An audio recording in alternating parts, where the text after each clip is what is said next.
Entonces, reanudamos formalmente el acto. Doctora Larrandart está en el uso de la palabra. Muchas gracias. Yo quería en primer lugar señalar que esta causa tiene una particularidad con respecto a la del lawfare. Es un lawfare tardío, o como bien dijo la doctora Kirchner, es la resucitación de una causa que estaba archivada. ¿Por qué digo esto? Porque realmente tiene dos periodos muy marcados y que marcan la gravedad de la situación en la justicia federal en Buenos Aires. Porque intervino dos veces la justicia federal con pronunciamientos totalmente contradictorios. ¿Por qué? Porque yo puedo hacer una denuncia falsa, de hecho se hace hasta para desacreditar a un competidor, pero el tema es qué pasa cuando la denuncia es recibida por la justicia. Y así tenemos que, en realidad, la denuncia fue rechazada y archivado el expediente. Pero lo que sucede de ahí a un año y medio después es otro cuento. Claro, previo cambio de gobierno, porque estamos hablando de enero del 2015 y de la reapertura de la causa, que es diciembre de 2016. Es decir, ya con un cambio de gobierno que además de el lawfare, o sea, tradicional, la denuncia falsa, ¿no es cierto? Lo hace a través de resucitar una causa. Y he dicho también varias veces en el expediente que en los largos años de trayectoria profesional, casi medio siglo que tengo, y en el ámbito penal, nunca he visto una causa con la cantidad de barbaridades de esta causa. Pero errores gruesos y ridículos del punto de vista jurídico, ni siquiera prolijos.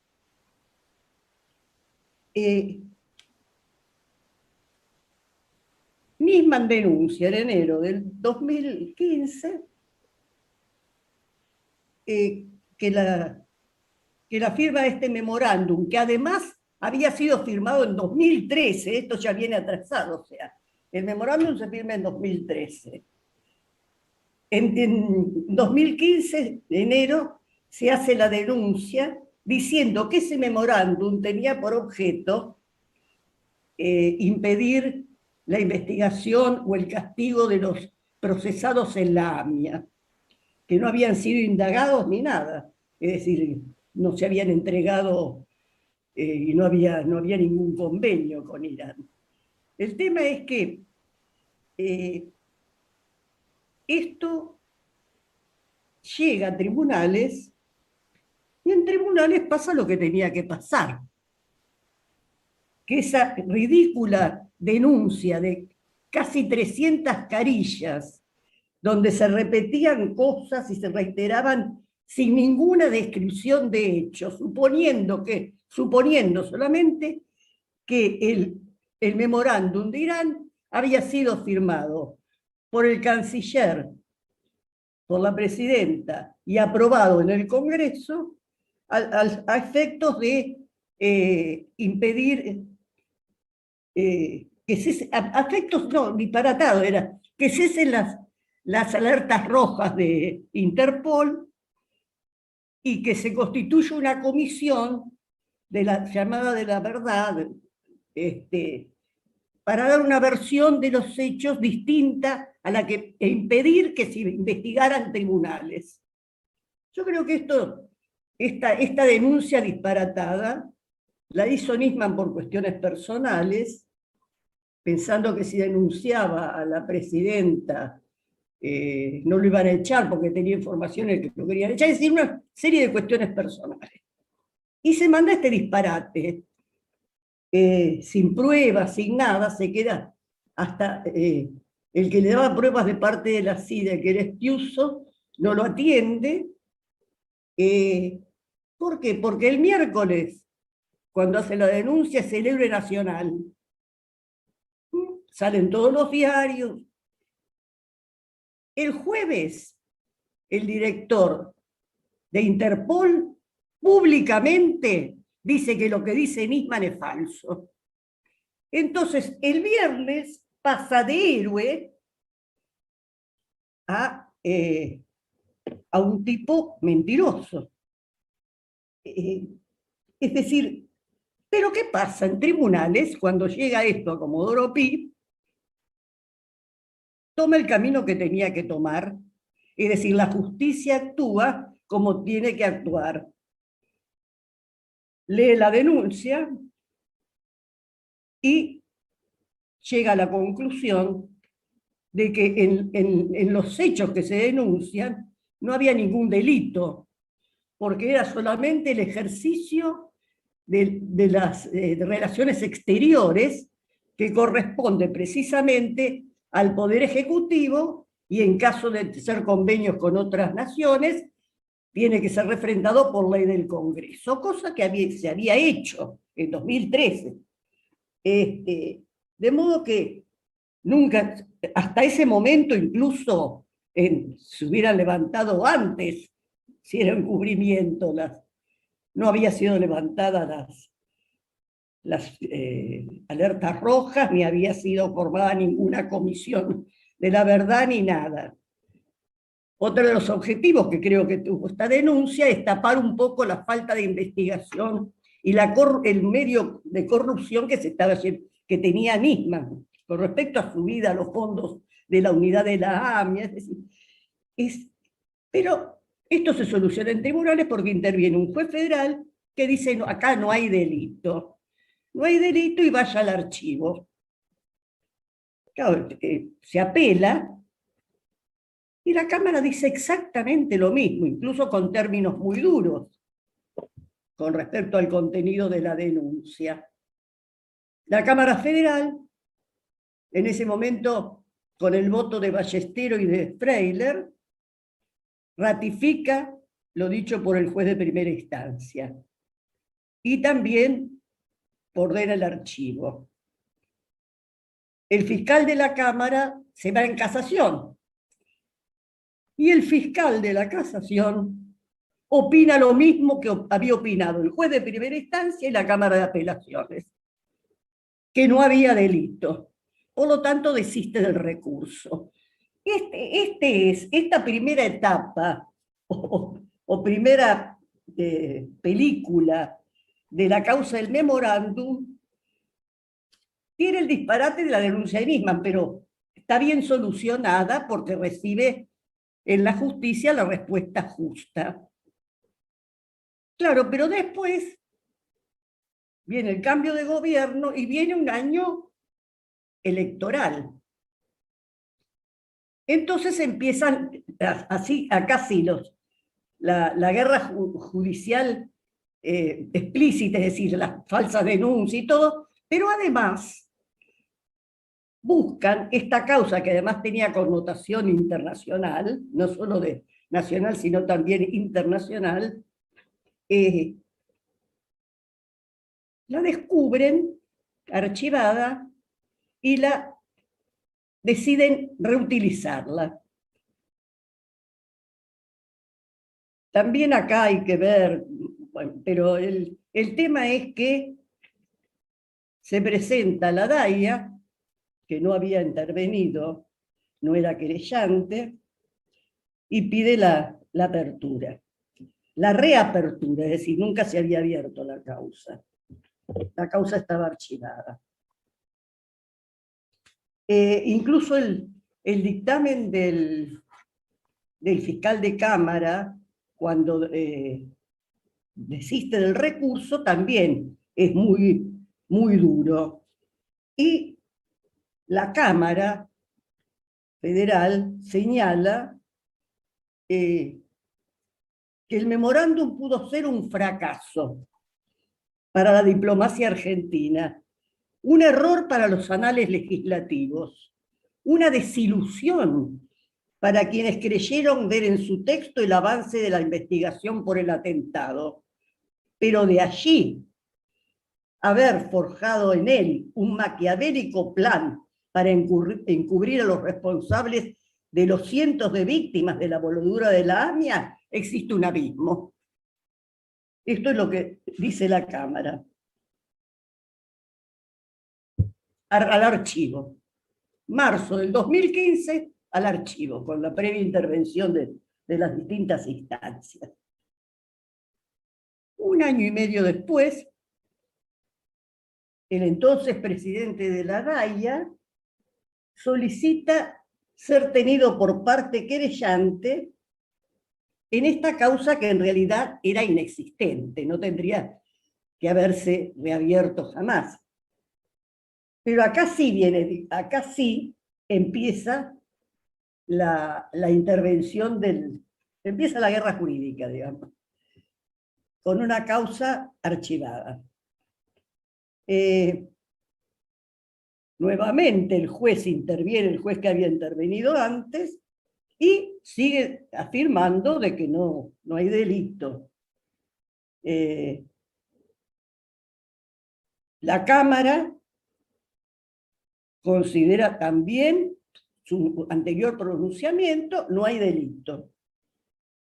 La casación, el fiscal de casación, sigue sosteniendo su criterio de que no hay delito.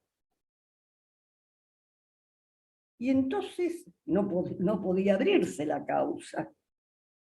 No obstante, y acá empieza ya la parte mala, digamos, de la actuación de la justicia federal, que contradice además la actuación anterior, ahí empieza a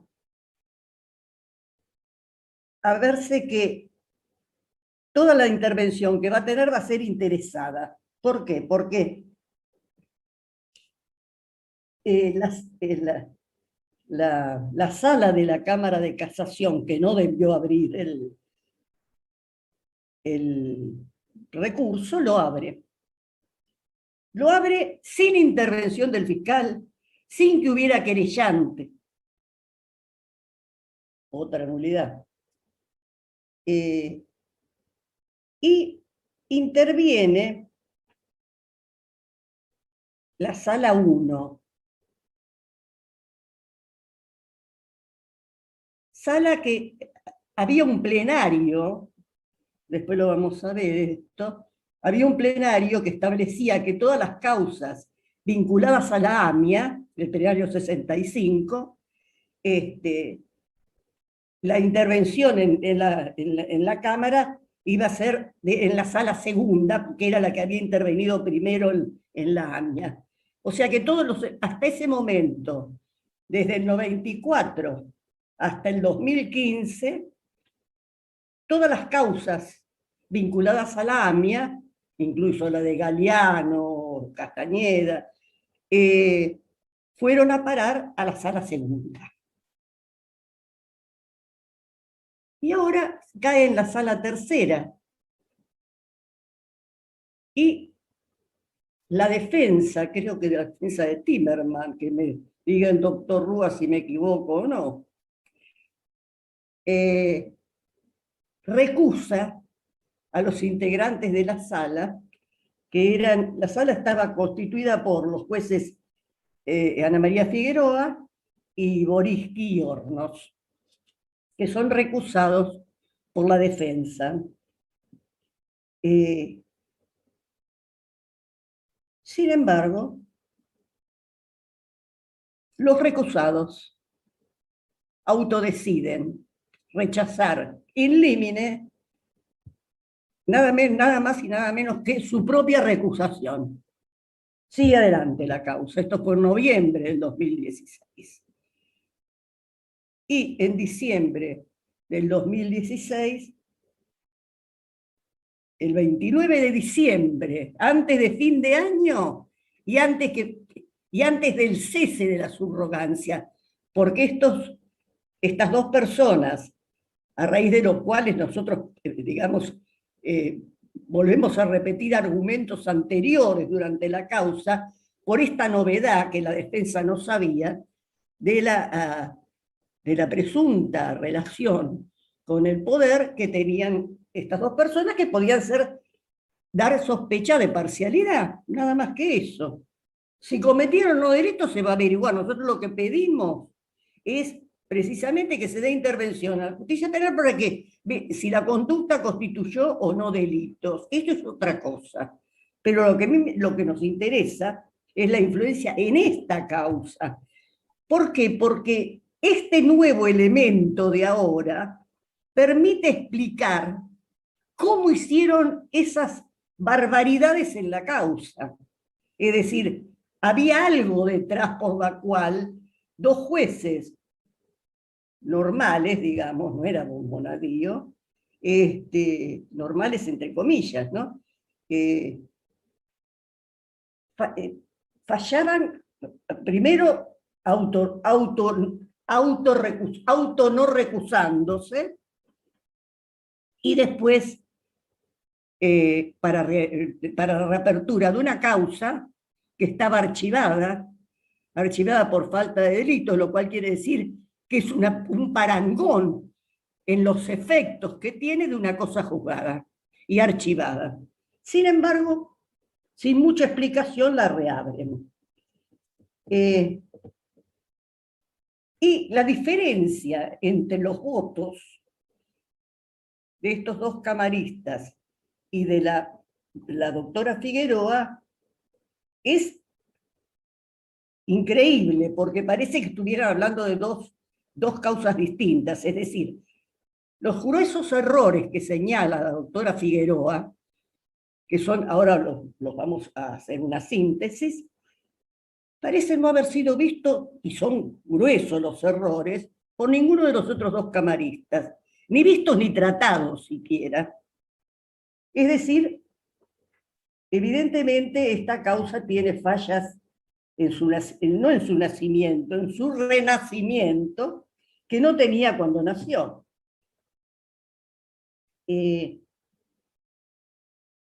La doctora Figueroa, en primer lugar, trata el tema de la falta de delito, tal como había sido sostenido. Que los actos de gobierno no podían ser judiciables. Incluso ponía una cosa que yo puse en un escrito, repetí en un escrito, ella ponía como ejemplo, si seguimos este criterio, ¿qué hubiera pasado cuando se dictaron las leyes de obediencia debida y de punto final? Habría que haber acusado al presidente Alfonsín y a todos los diputados y senadores que sancionaron ambas leyes de encubrimiento de delitos de lesa humanidad. A cualquiera le hubiera parecido un disparate esto. Sin embargo, esto se dijo en esta causa explícitamente. Es decir, discutir el encubrimiento a través, por la firma de un acto, de una ley, es un disparate total. Pero acá no se tomaba como disparate. Se tomó como una cosa normal dentro de todo. Por eso los nuevos datos, tanto de las presiones a la doctora Figueroa, como las amistades o visitas deportivas de los dos camaristas, pueden explicar un poco porque si no uno no se explica qué es lo que pasó en esta causa para que hayan dado lugar a tantas nulidades y a tantas barbaridades jurídicas. ¿Qué pasa? ¿Qué puede haber pasado? En diciembre de 2017, por supuesto, la causa se unifica en el juzgado de Bonadío, ¿no? Ya Rafecas no había querido abrir esa causa, de modo que Bonadío la abre, por supuesto. Y en diciembre de 2017 procesa a los denunciados. No solo a los denunciados, amplía, es decir, Zanini, había un montón que no estaban denunciados por Nisman, amplían y desgraciadamente esto da lugar a privaciones ilegítimas de la libertad. Es decir, Zanini estuvo detenido creo que 9 meses, o sea, varios meses a raíz de esta causa. Y otros también estuvieron detenidos. Y esto no se lo devuelve nadie a las personas que estuvieron indebidamente detenidas. Cuando aparece el procesamiento empieza a tener trascendencia pública la causa, más que nada a nivel internacional, cuando los organismos de derechos humanos internacionales conocen este procesamiento por la firma de un memorándum de entendimiento con Irán para que vengan para tomarles declaración a los acusados. Así, por ejemplo, Vivanco, que era en ese momento el director para las Américas del Human Rights Watch, dijo explícitamente: los familiares de las víctimas del atentado terrorista en la AMIA merecen que los responsables de este nefasto crimen sean enjuiciados y castigados. Sin embargo, en lugar de facilitar justicia para las víctimas, este procesamiento descabellado socava aún más la credibilidad del Poder Judicial argentino en relación con las investigaciones del atentado a la AMIA. Es decir, tiene una trascendencia por la trascendencia internacional que tuvo el atentado a la AMIA, por supuesto. Pero ya trascendía el error del juzgamiento, del procesamiento. Acá había en primer lugar, una infracción del principio de non bis in idem. Teníamos la causa esta, que es la 777 del 2015, 2 causas relacionadas incluso con las mismas pruebas, qué sé yo, que eran los cassettes de interceptaciones telefónicas desconocidas, y esto se reconocía explícitamente, incluso está todo en la causa.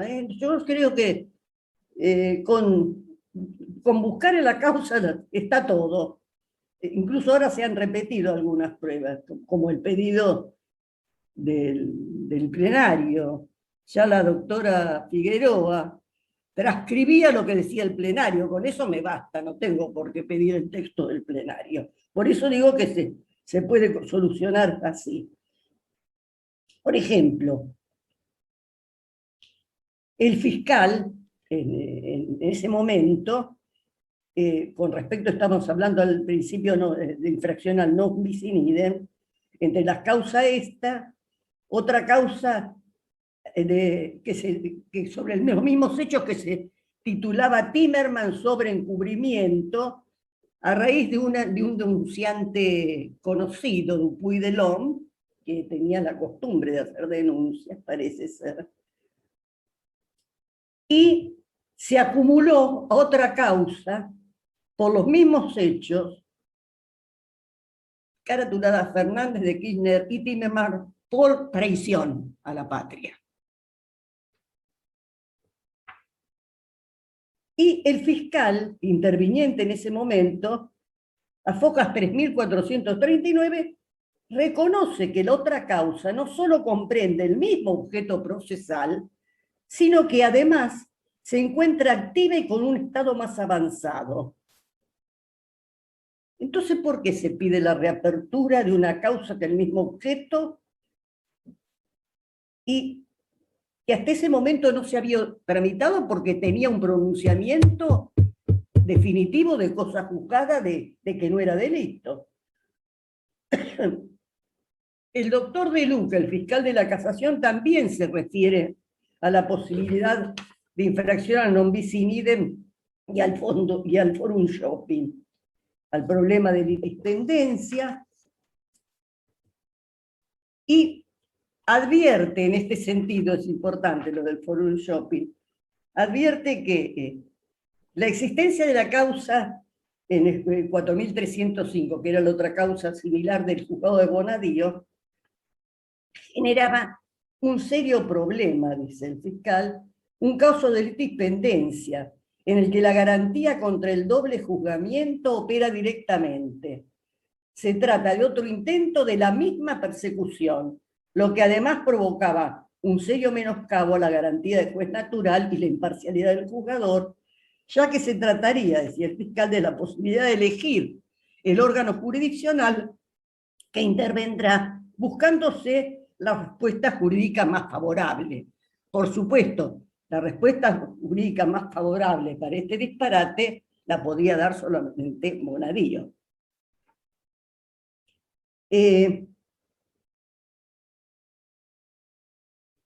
La doctora Figueroa señala otro defecto. Esto plantea una nulidad cuando le delegan al fiscal por el 196 la investigación, que es que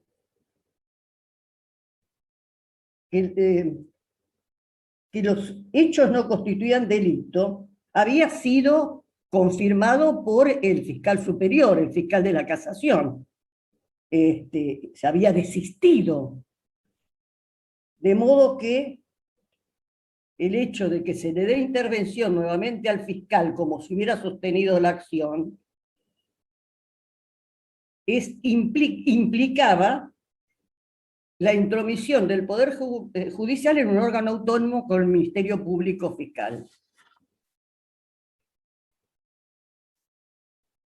Además, esta reapertura se dio, como les dije hace un ratito, a través de una prueba de posible origen ilícito, que es la grabación de conversación telefónica entre Timerman y el entonces presidente de la, creo que de la DAIA, que ambos reconocieron que no habían autorizado la grabación y que no se obtuvo no se trató de tener ningún informe a ver de dónde había sido sacada o qué juez la había ordenado. Entonces, la doctora Figueroa dice, ténganse en cuenta otras circunstancias, pero no el cassette, era una de eran dos los elementos por los cuales se perdía la reapertura, como nuevos. No, porque esto puede dar responsabilidad al Estado, que no se tome en cuenta esta grabación y que se vean las otras circunstancias que presenta la querella para solicitar la apertura. Lo que pasa es que no había otras circunstancias.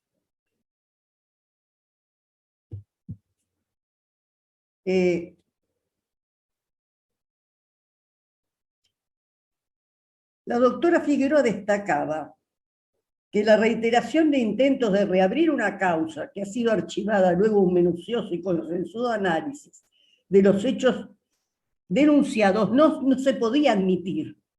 Fíjense la contradicción de los fundamentos, de las posiciones.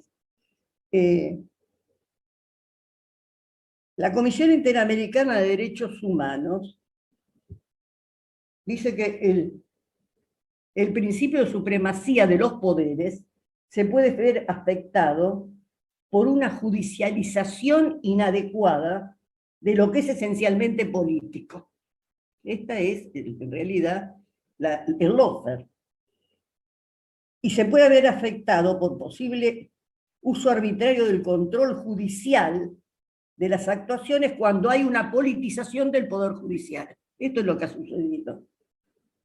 En ambos escenarios se ponen en juego las instituciones democráticas y se corren importantes riesgos para la plena vigencia de los derechos humanos. Otro de las circunstancias que se plantean en las nulidades que yo articulé es el hecho de que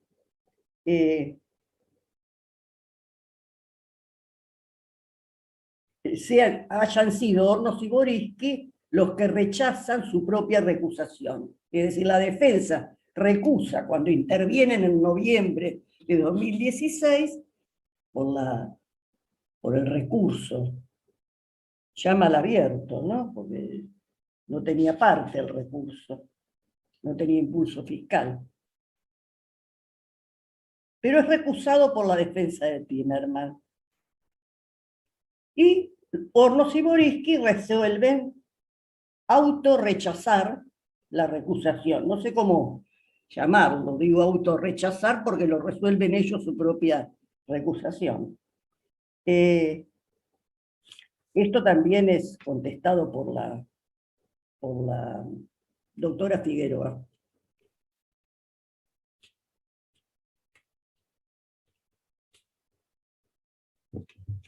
Quiero pasarme del tiempo. La doctora Figueroa incluso dice que hay una serie de problemas y deficiencias en la causa, porque como cuestión previa había que determinar si los jueces se encontraron facultados para resolver la causa.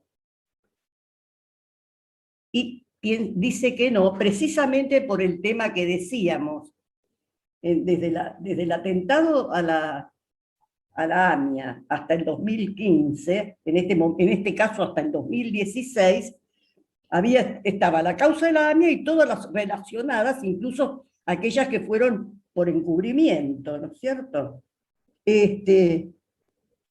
Por eso digo que basta con votos de los camaristas para tener las pruebas, porque acá está la jueza Figueroa describe incluso el contenido del plenario. Y entonces muestra que había, en el año 2006 se había dictado el plenario por el cual se estableció que intervendría en todas las causas y los incidentes de las apelaciones, la sala 2, que era la que había intervenido primigeniamente en el atentado a la AMIA, para concentrar, ¿no es cierto?, en un solo juzgado los pronunciamientos por el propio conocimiento de una causa complicada como es la de este atentado. Y había causas en la 1 y en la 4, de modo que hasta que no estuviera saldado y se cumpliera, pensaba que el tribunal no se podía pronunciar. Esta era la posición de la doctora Figueroa. Y su criterio era que había que emplear el criterio histórico de que interviniera la misma sala. Señaló en su voto que a partir del atentado de la AMIA del 18 de julio de 1994 y la formación de esta causa en ese momento, habían transcurrido 22 años y se originaron denuncias e investigaciones que siempre fueron unificadas en la sala 2. Y así da un ejemplo de una serie de Vicar, Galeano, Velasco, Castañeda, en todas las cuales había intervenido la sala 2 precisamente. Y se preguntaba, ¿cuál es la diferencia entre estas causas, Galeano, Vicar, Castañeda, y la del memorando? Es lo mismo, es una apelación en una causa de encubrimiento a la AMIA. ¿Por qué tiene que cambiar el criterio? Pero el criterio lo cambian motu proprio Hornos y Boriski. Incluso en el acuerdo plenario del 18 de mayo del 2006, se dispone, el plenario es el 65 del 2006, se dispuso la intervención de la sala 2 para conocer las actuaciones en mérito a la previsión del artículo 41, inciso 2 del Código Procesal Penal, que dispone que las causas serán conexas cuando un delito autónomo hubiese sido cometido para procurar al culpable y a otro, o a otros el provecho o la impunidad. Extremos que se consideran presentes en el caso de encubrimiento, de sustracción de objetos de prueba, etc. Y el plenario concluía diciendo: ese especial acto de encubrimiento por el que se condenó al nombrado, era Castañeda, ¿no? La causa, no tendría otro destino que el de entorpecer la investigación del atentado a la entidad, sucesos estos actualmente en estudio de la Sala 2. Y por eso establecía además la intervención de la Sala 2 en estas causas.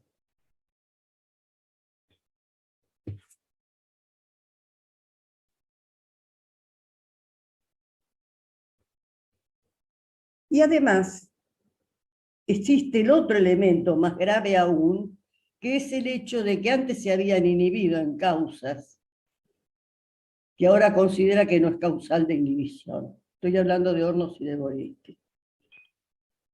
La doctora Figueroa plantea, es decir, primero hay que ver si se puede intervenir. ¿Por qué? Y entonces plantea que en el año 2012, Hornos había solicitado su abstención de intervenir en las causas relativas al ataque a la AMIA, dado que había intervenido como fiscal. En el año 2013, el juez Boriski había manifestado haber advertido una vinculación entre los expedientes que se estaban considerando en ese momento, y que por razones de decoro y delicadeza y en aras de procurar afianzar la confianza de las partes, ponía a consideración las relaciones que tenía, y creo que se refiere a lo que habló la doctora Kirchner recién en cuanto al Lumisca, no sé, el consuegro, el pariente con el parentesco que tenía con el consuegro, no, era consuegro del abogado Lumisca. Bueno, en ese caso, pone... Y estos dos jueces que habían hecho eso en 2012 y 2013, el 14 de noviembre de 2006, perdón, el 14 de noviembre de 2016, rechazan la recusación. Rechazan su propia recusación.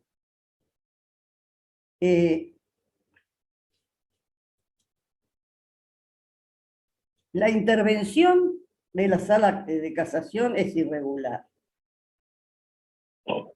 Es irregular, además, por lo que había dicho que no había impulso del Ministerio Público.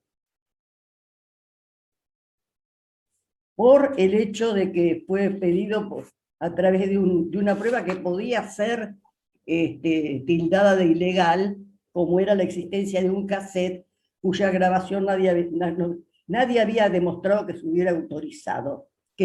Nadie demostró que no era ilegal.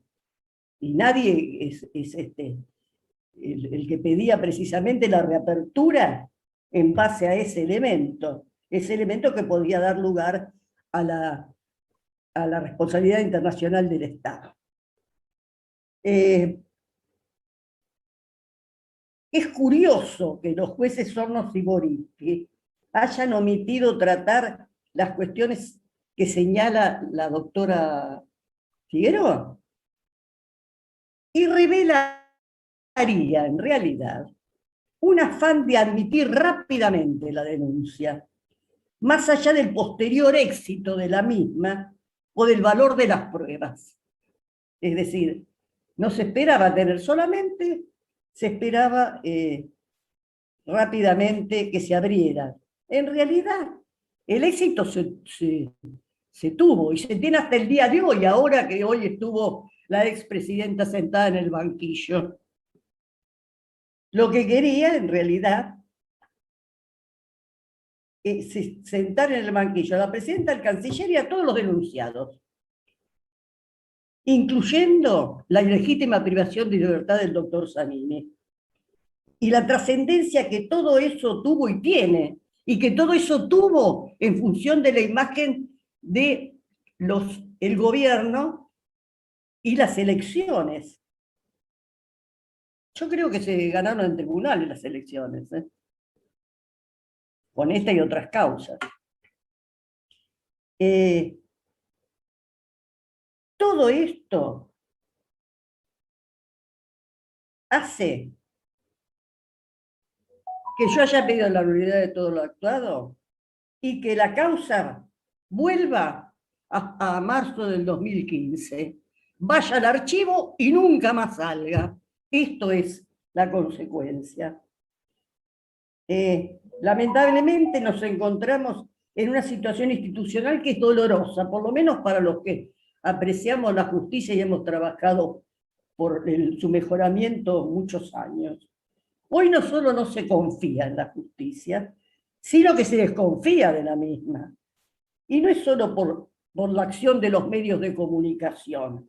Los medios de comunicación tienen algo que ver, pero creo que se debe también a la acción de la misma justicia, que a través de la actuación de un pequeño grupo de jueces y fiscales, ubicados en general en un conocido edificio,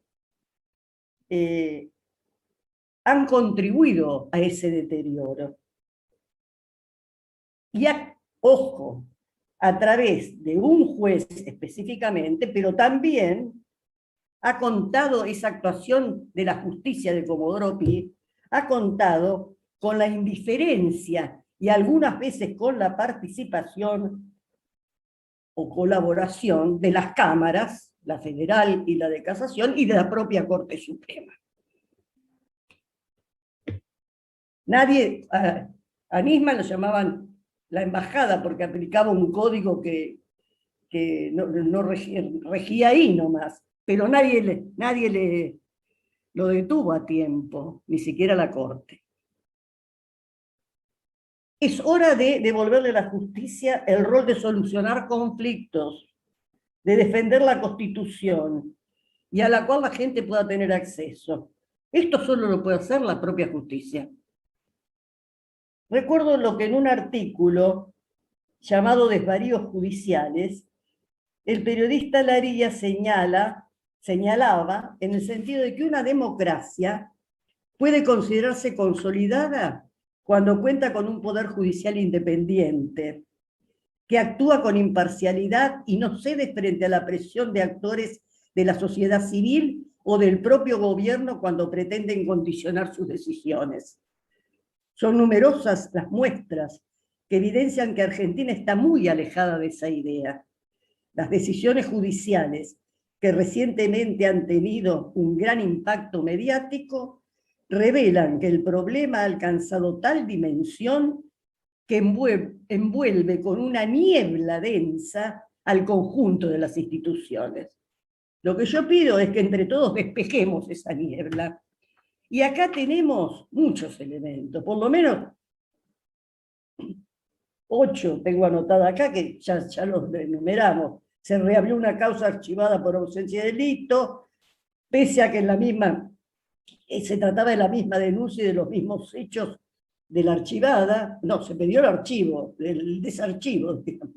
Intervino la Cámara de Casación sin recurso de fiscal y sin querellante, se abrió en base a grabaciones ilegales, se infringieron los principios del non bis in idem, se admitió el forum shopping, se violó el principio de legalidad y el derecho de defensa, se violó la autonomía del Ministerio Público Fiscal, intervinieron jueces recusados violándose las garantías del debido proceso y del juez natural. Y por último, antes de cederle la palabra a la doctora Peñafort, quiero recordar a un ausente que está presente en la causa. Yo en un artículo que escribí hace casi 3 años, me preguntaba, ¿pueden los jueces violar los derechos humanos?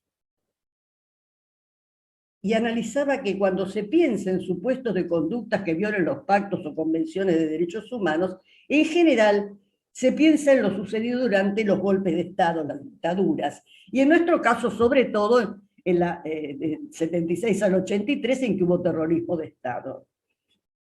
Desde el 83 estamos en democracia.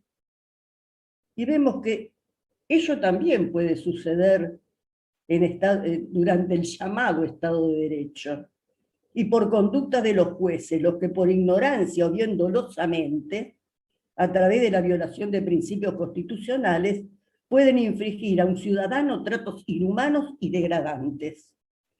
Y ello sucede actualmente, decía en ese momento, en el conocido y inventado edificio de Comodoro Pi, donde una persona puede llegar al final de su vida cubierto por la sospecha de haber cometido delitos sin haber tenido nunca presunción de inocencia, ni acceso a la justicia, siendo estigmatizado por un juez de instrucción como traidor a la patria y encubridor, sin haber tenido un juicio oportuno que pusiera las cosas en su lugar.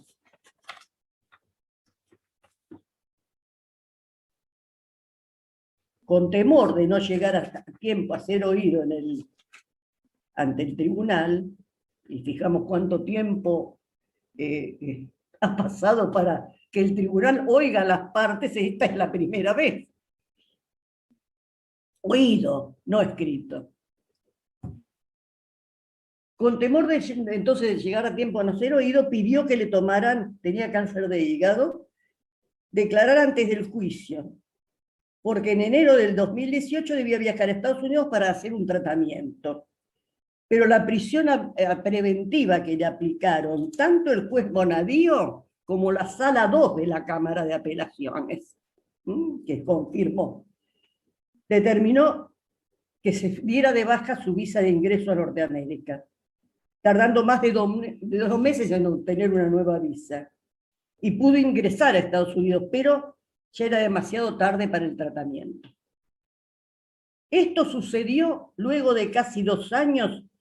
Antes, otros jueces del mismo fuero, de que 2 años antes, otros jueces del mismo fuero, en distintas instancias, determinaran que tales hechos no constituían delito alguno, sino el mero ejercicio de sus funciones.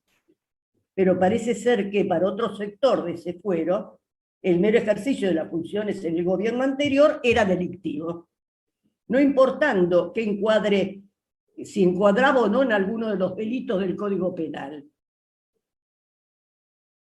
Por eso coincido con lo que había escrito en esa época, había dicho la doctora Peñafort, y lo transcribía en el final de esta nota. Coincido con la doctora Peñafort cuando afirmaba que decir que gran parte del Poder Judicial ha enloquecido sería generoso. El Poder Judicial, o buena parte de él, se ha olvidado del derecho, de la Constitución Nacional, de la dignidad de las personas y de las garantías que resguardan esa dignidad. Ayudan a su desmemoria un gobierno que nunca tuvo memoria ni noticia de ellas. Y los medios de comunicación, que como sabemos, a las garantías constitucionales las puede tapar o hacer tapar. Nadie está a salvo de la arbitrariedad, concluía la doctora Peñafort, porque la arbitrariedad es caprichosa por definición, como el amor y como la muerte. Y le paso la palabra. Bueno, buenas tardes a todos.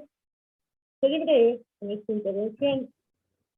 En principio, porque la mayoría de los puntos de mi vida han sido desarrollados por la doctora Alejandra. También mucho del contexto y de los contextos No estoy entendiendo bien, no se le entiende bien, no sé si es el mío solo, doctora. A ver. No se escucha bien, no se le escucha bien. Sí, Acércate más al micrófono. sí, es verdad, ya los escuchamos a todos. Esperen un segundito. Doctora Peñafort, es verdad que se la escucha como muy velada su voz. Vamos a hacer una pequeña prueba, a ver si usted se acerca un poquito al micrófono.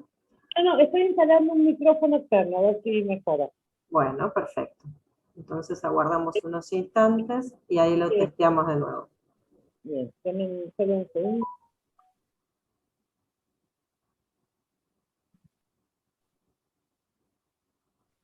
¿Me escuchan ahí mejor?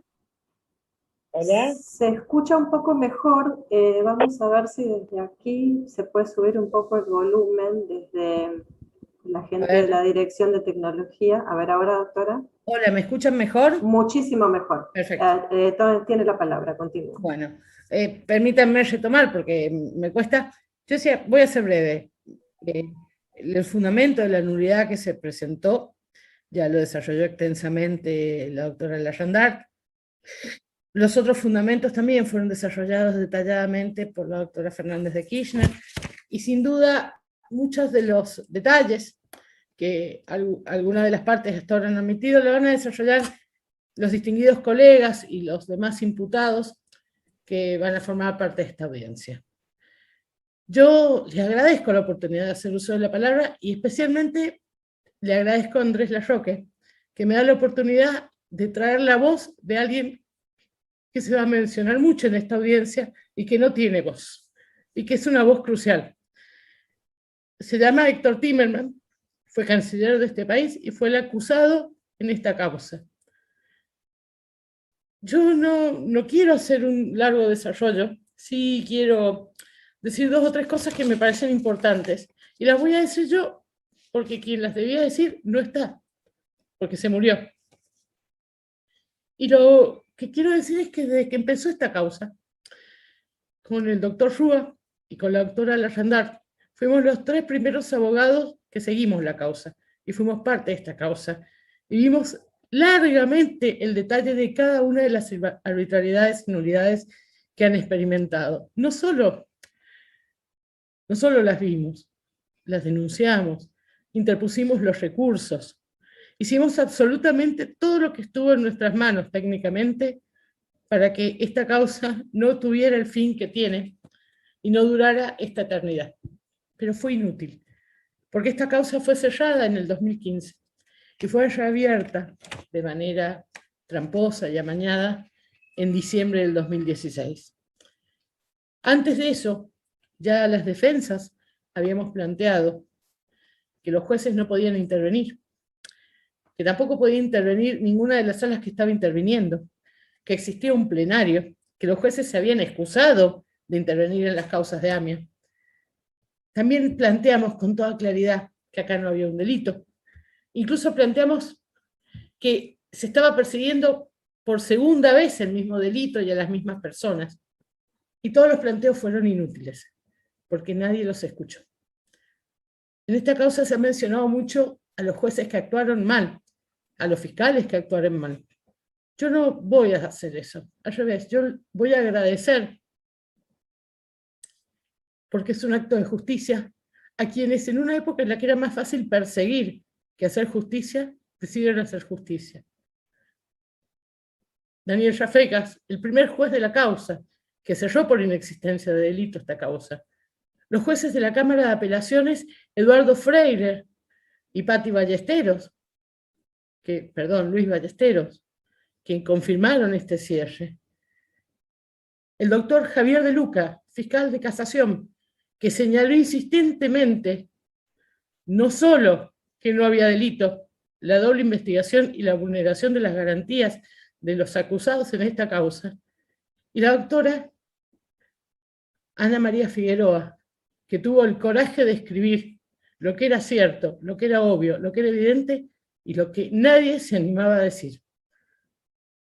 Por eso me parece importante hacerlo, porque no todo el Poder Judicial actuó mal, pero los que actuaron mal, actuaron muy mal. Y quiero decir que nuestros planteos llevaron a que nosotros llegamos con estos planteos a la Corte. La Corte los rechazó. Y los rechazó a través de no fundar por qué el rechazo. La cantidad de resoluciones cerradas por 280, diciendo que la apertura del procesamiento no era causa definitiva, fue demencial. Tan definitiva era para Héctor Timerman, que se murió sin ver lo que hoy estamos viendo. Así de definitiva era. No es ajena a la Corte Suprema a todo el espanto que ha pasado, aunque sus intervenciones hayan sido finalmente a través del artículo 280. Yo les decía, en esta causa no se escuchó a ninguno de los argumentos y sobre todo no se escuchó a los acusados, que tenían cosas para decir. Yo voy a traer la voz de uno de los acusados que ya no está, que es Héctor Timerman. ¿Saben? El 17 de agosto del 2000, el 17 de octubre del 2017, extraña ironía que fue un 17 de octubre para llamar indagatoria a Héctor Timerman, persona que se definía a sí mismo como argentino, peronista y judío. Fue llamado a una declaración indagatoria cuya antelación habíamos solicitado, sometiendo a Héctor Timerman a un verdadero y tortuoso proceso de acreditar su ya delicada situación de salud. Y en ese momento el juez de instrucción no había accedido a adelantar la indagatoria. Claro, porque esta causa se regía por tiempos electorales, y entonces había que generar el hecho político. Entonces ese 17 de octubre yo acompañé, junto con el doctor Rúa, a declarar a Héctor Timerman. Debo señalar que el estado de salud de Timerman no le permitió terminar su declaración indagatoria, porque realmente estaba sometido a una situación de estrés orgánico muy grave. Y cuando salimos de Comodoro Pi, Héctor Timerman fue internado con una grave crisis cardíaca agravada por su cuadro de cáncer. Esa tarde, Héctor Timerman estaba convencido que se iba a morir. Y entonces pidió decir algunas cosas que yo pido autorización al tribunal para leer. No voy a leerlo completo, solo voy a leer algunos párrafos, que era lo que Héctor Timerman quería decir y temía no haber dicho con toda claridad en su declaración indagatoria. Dijo Héctor Timerman en el comunicado: por mi esposa, mis hijas, mi nieta, mis hermanos y por la memoria de mis padres, por mis amigos, por los asesinados en el atentado de la AMIA, por sus familiares y por todos los argentinos. Mi delicado estado de salud tal vez no me permita afrontar hasta la finalización la investigación por traición a la patria y encubrimiento que lleva adelante el juez Claudio Bonadío.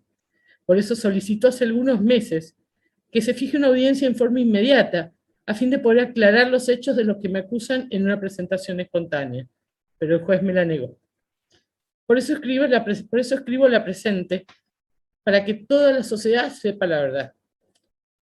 El llamado memorándum con Irán, aprobado por ambas cámaras del Congreso de la Nación, y por el que se me acusa de haber querido encubrir a los culpables del atentado, tenía solo un objetivo: terminar con la parálisis de casi 2 décadas en la causa, encontrar y juzgar a los responsables del más cruel atentado del que hayamos sido víctimas desde el retorno de la democracia.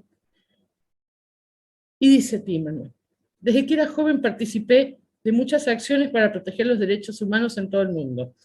Pensé que esta misión era la más importante de mi vida y que una vez finalizada podría retirarme satisfecho de haber cumplido mis ideales como persona y mi deber como canciller.